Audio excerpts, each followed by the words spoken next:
Mid season grand ಫಿನಾಲಿಗೆ count down ಶುರುವಾಗಿದೆ.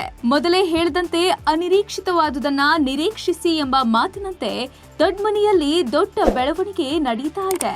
Grand ಫಿನಾಲಿಗೆ ಕೆಲವು ಸ್ಪರ್ಧಿಗಳಿಗೆ ಎಕ್ಸಿಟ್ ಬಾಗಿಲು ತೆರೆಯುತ್ತೆ ಅನ್ನೋ ಚರ್ಚೆ ಜೋರಾಗಿದ್ದು, ಆ ಸ್ಪರ್ಧಿಗಳು ಯಾರ್ಯಾರು ಅನ್ನೋದು ಭಾರಿ ಕುತೂಹಲ ಕೆರಳಿಸಿದೆ. ಹೌದು, ಈಗಾಗಲೇ ಗ್ರ್ಯಾಂಡ್ ಫಿನಾಲೆ ಮೊದಲ ದಿನದ ಪ್ರೋಮೋ ಕೂಡ ಬಂದಿದೆ. ಮನೆ ಸೇರಿರುವ ದೆವ್ವ ಓಡಿಸಲು ಕಿಚ್ಚ ಎಂಟ್ರಿ ಕೊಡ್ತಿದ್ದಾರೆ. ಇನ್ನು ದೊಡ್ಡ ಮನೆಯಲ್ಲಿ ರಕ್ಷಿತಾ ಶೆಟ್ಟಿ ವಿರುದ್ಧ ಅಶ್ವಿನಿ ಗೌಡ, ಜಾಹ್ನವಿ ಸೇರಿ ಕತ್ತಿ ಮಸಿಯುತ್ತಿರುವುದು ಗುಟ್ಟಾಗೇನೂ ಉಳಿದಿಲ್ಲ.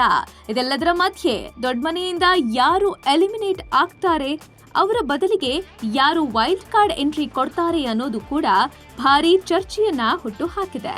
ಬಿಗ್ ಬಾಸ್ ಸೀಸನ್ 12ಕ್ಕೆ ಒಟ್ಟು 19 ಮಂದಿ ಎಂಟ್ರಿ ಕೊಟ್ಟಿದ್ರು. ಅವರ ಪೈಕಿ ಇಬ್ಬರು ಸ್ಪರ್ಧಿಗಳಾದ RJ ಅಮಿತ್ ಹಾಗೂ ಕರಿಬಸಪ್ಪ ಎಲಿಮಿನೇಟ್ ಆಗಿದ್ದು, ಈ ವಾರದ ಮಧ್ಯದಲ್ಲೇ ಸತೀಶ್ ಎಲಿಮಿನೇಟ್ ಆಗಿ ಹೊರಬಂದಿದ್ರು. ಸದ್ಯ ದೊಡ್ಡ ಮನೆಯಲ್ಲಿ 16 ಸ್ಪರ್ಧಿಗಳು ಇದ್ದಾರೆ. ಆದ್ರೆ ಈಗ ಅಚ್ಚರಿಯ ಸಂಗತಿ ಅಂದ್ರೆ ಗ್ರ್ಯಾಂಡ್ ಫಿನಾಲಿಯಲ್ಲಿ 4-5 ಜನ ಹೊರಬರುವ ಸಾಧ್ಯತೆ ದಟ್ಟವಾಗಿದೆ.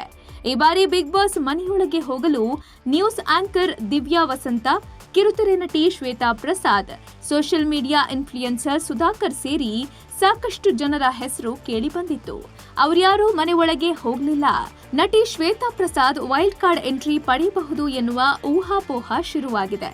Colours Kannada Kwatle kitchen show winner Raghavendra wild card entry ಮೂಲಕ ಬಿಗ್ ಬಾಸ್ ಮನೆಯೊಳಗೆ ಹೋಗ್ತಾರೆ ಎನ್ನಲಾಗ್ತಿದೆ. ಕಾಂತಾರ ಚಾಪ್ಟರ್ 1 ಚಿತ್ರದ ಖಡಕ್ ಪಾತ್ರದಲ್ಲಿ ಕೂಡ ರಘು ನಟಿಸಿದ್ದಾರೆ. ಒಟ್ನಲ್ಲಿ ಇದೀಗ ವೈಲ್ಡ್ ಕಾರ್ಡ್ ಎಂಟ್ರಿ ಸಿಗುವ ಸಾಧ್ಯತೆ ದಟ್ಟವಾಗಿದ್ದು, ದೊಡ್ಡ ಮನೆ ಅಭಿಮಾನಿಗಳು ಕೂಡ ಫುಲ್ ಥ್ರಿಲ್ ಆಗಿದ್ದಾರೆ.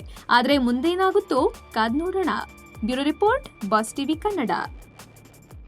ಲೇಟೆಸ್ಟ್ ಹಾಗೂ ಇಂಟ್ರೆಸ್ಟಿಂಗ್ ಸುದ್ದಿಗಳಿಗಾಗಿ ಬಾಸ್ ಟಿವಿ ಕನ್ನಡ ಚಾನೆಲ್ನ ಸಬ್ಸ್ಕ್ರೈಬ್ ಮಾಡಿ. ಹಾಗೆಯೇ ಬೆಲ್ ಐಕಾನ್ ಪ್ರೆಸ್ ಮಾಡಿ. ಇದರ ಜೊತೆಗೆ ಫೇಸ್ಬುಕ್, ಇನ್ಸ್ಟಾಗ್ರಾಮ್, ಎಕ್ಸ್ನಲ್ಲೂ ಮಿಸ್ ಮಾಡದೆ ಫಾಲೋ ಮಾಡಿ.